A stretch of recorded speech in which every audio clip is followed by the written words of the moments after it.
Hi, my name is Carl Pino, host of Genusian Economics. We explore economics and geopolitics in a rapidly changing multipolar world. To learn more, please like this video and subscribe to this channel. Hello, Genusian Nation. We've been gone for a while. We've been helping a local UCP candidate in Calgary Fish Creek, Myles McDougall, as he was running for the nomination. And he's won the nomination, so this is why we've been idle for the past month. Our energies have been directed to help him shoot campaign videos.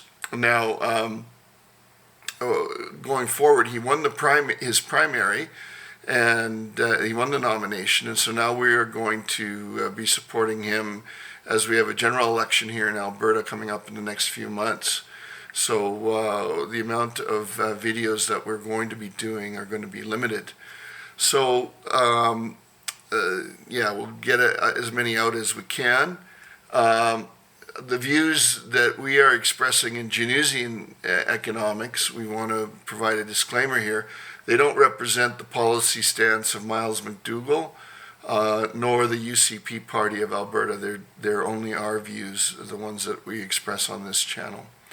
If you want to see Myles's views and the UCP views, then you should look at their YouTube and social media channels. So if we think back to what we've been discussing so far in our video series, we've been trying to make the following points, and we've been discussing that there is a chronic energy shortage that's developing in the West right now.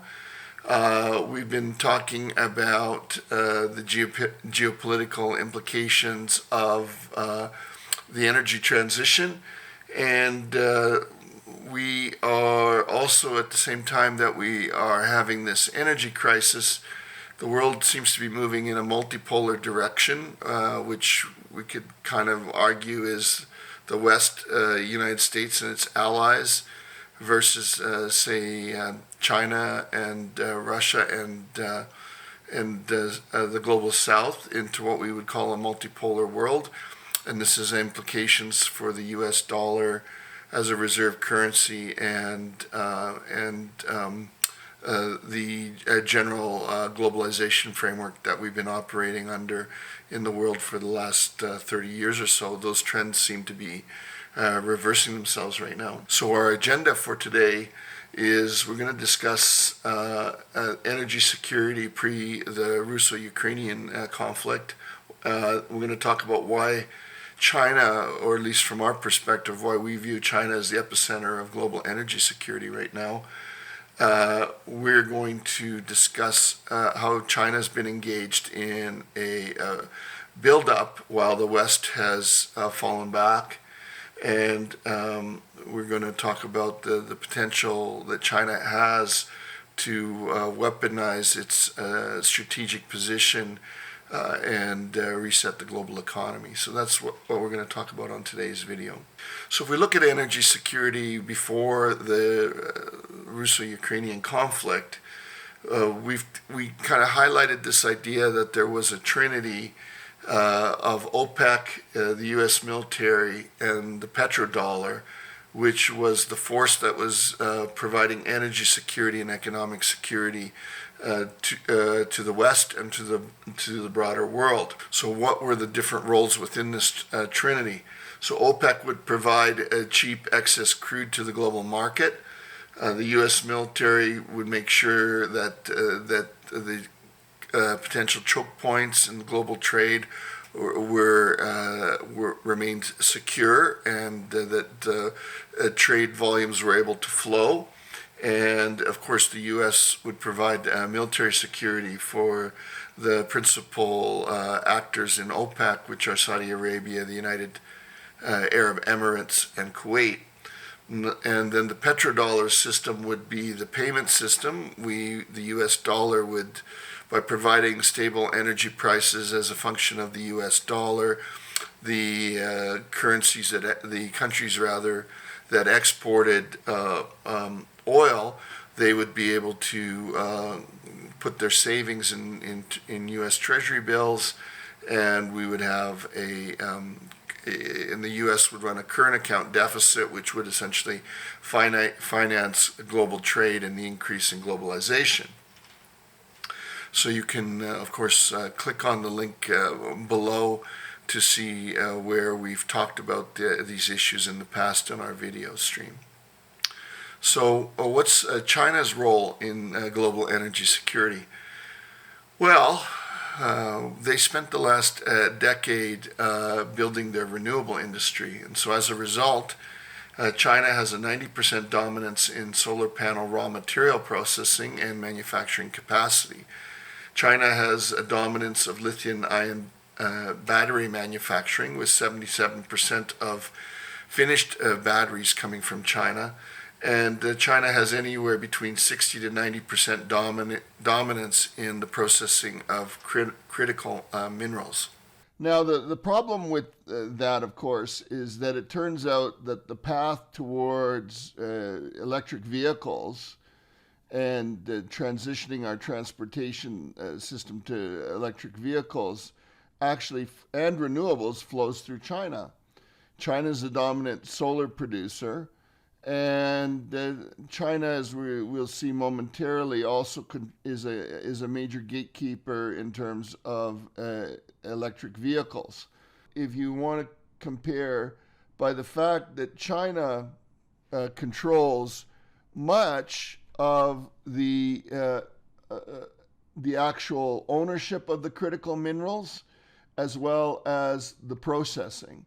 The point being that the geopolitical adversary of the United States as we move away from the multipolar world is concentrated in China. And China has control of much of the choke points of the green economy. And if we look at if we add China and Russia together, of the rare minerals that are needed in the production of EVs, they control over 50%, or approximately 50% of them for over 50% of the minerals. Substantial portions of the critical minerals, and even more importantly, the processing, are done in China. And through China and Russia collectively. And the West itself does not have much in terms of ownership of these rare minerals. So China's dominance in renewables is not a secret. But what's not, I think, in our opinion, very well understood is that China also is now currently acting as a gatekeeper to hydrocarbon energies. And so we want to explain why that's the case in this video. We'll explain China's role as the global gatekeeper to the crude and refined product market, using two factors. We're going to talk about China's preferential access to sanctioned oil supply, and we're going to talk about its refining capacity. We want to identify a principal concept in economics, which is the concept of the incremental unit, or what we call in economics more colloquially, the marginal unit. And China has, because of its position in the global market, it has access to incremental units or marginal units of oil and refining capacity. So it has access to sanctioned supplies, and due to Western sanctions, the global crude market has become bifurcated, or split into two. The West has turned its back on the largest exporter of crude and refined oil products, Russia, and so Russia has turned then to Asia to look to sell its products. And if we think about which countries in the world have been sanctioned by the West, or the United States specifically, we can think of Iran, Venezuela, and Russia. If we look at Iran's case, Iran was sanctioned from 2011, and then the sanctions came off at the end of the Obama administration, and they started to export more oil to the West, and then Trump reimposed those sanctions, and we can see that sort of flip-flopping on sanctions to Iran resulted in a differential flow of over 1.5 million barrels of exported crude coming out of Iran. So now, currently, if we look at last year, most of Iran's exports go to Asia, either through China or Malaysia, principally. And the same now is going to be true of Russia, as Russia is pivoting towards Asia for its export markets, since the West is looking to ban exports of Russian crude and refined products. So in 2022, Europe and the G7 imposed a price cap on Russian crude, and the current price cap is $60 on crude, $60 a barrel. Also, price caps were imposed on refined petroleum products like gasoline and diesel, with a $100 barrel U.S. equivalent in terms of price caps for a refined product. So the West was intending to enforce the price cap by only providing tanker insurance for the oil tankers that ship Russian crude and refined products.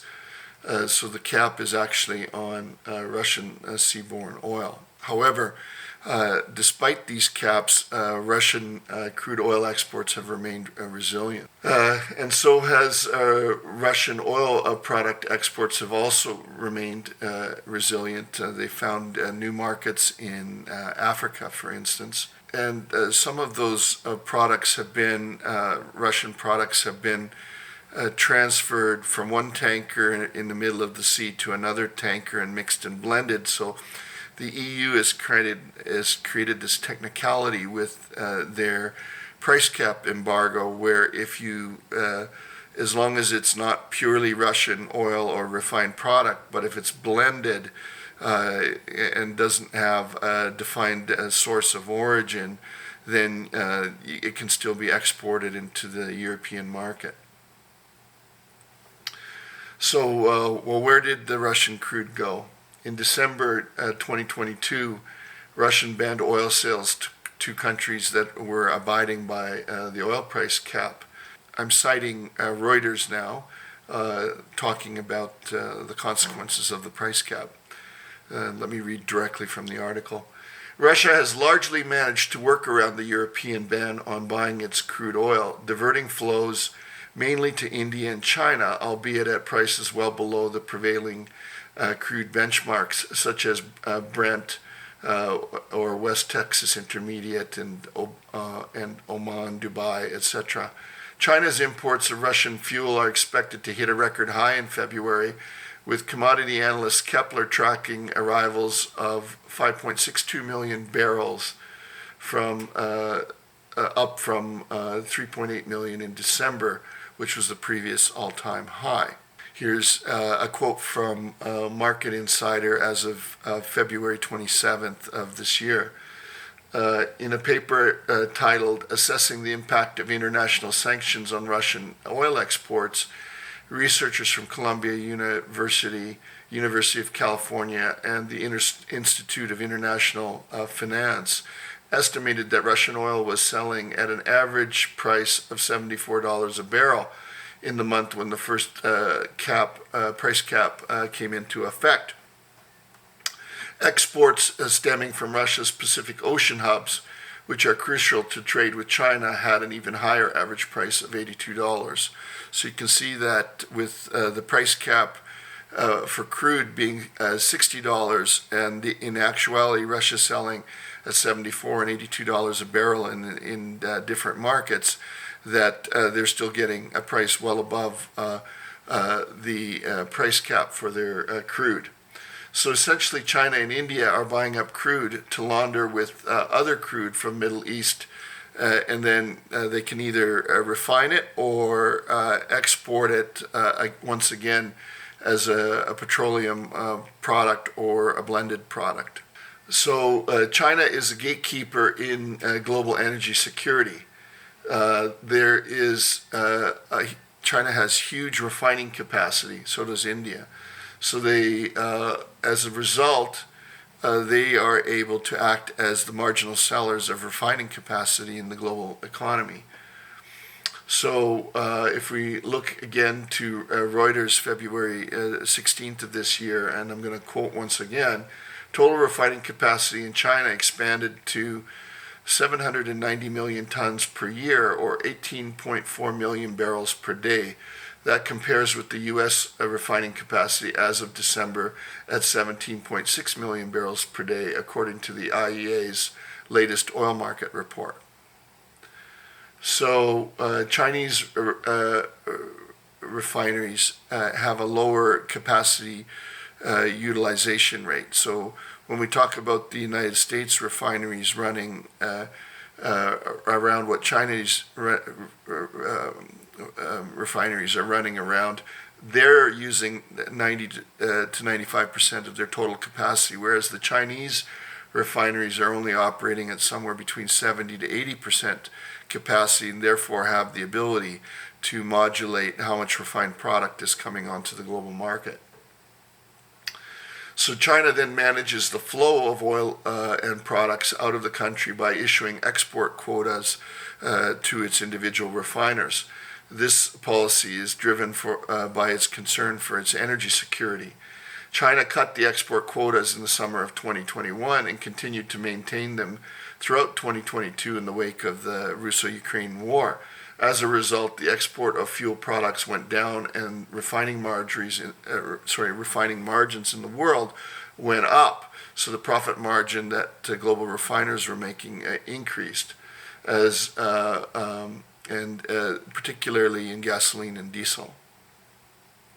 And this is what we colloquially call the crack spread, where if you take a barrel of oil and you convert it into 2 units of gasoline and 1 unit of diesel, what's the margin that you make on your crude purchase as a refinery? And that expanded in last year due to China throttling back the amount of refining that it was allowing exports to come out of China. So in the wake of the Russo-Ukrainian war and ever tighter integration of Russia and Chinese economy, China has exclusive access to oil supply at the cost that is below that which is available to the West. So China can import Russian oil and re-export it and turn it into refined products and make a hefty margin. This in turn gives China the ability to control both the upstream sales and the downstream amount of the product that it sells.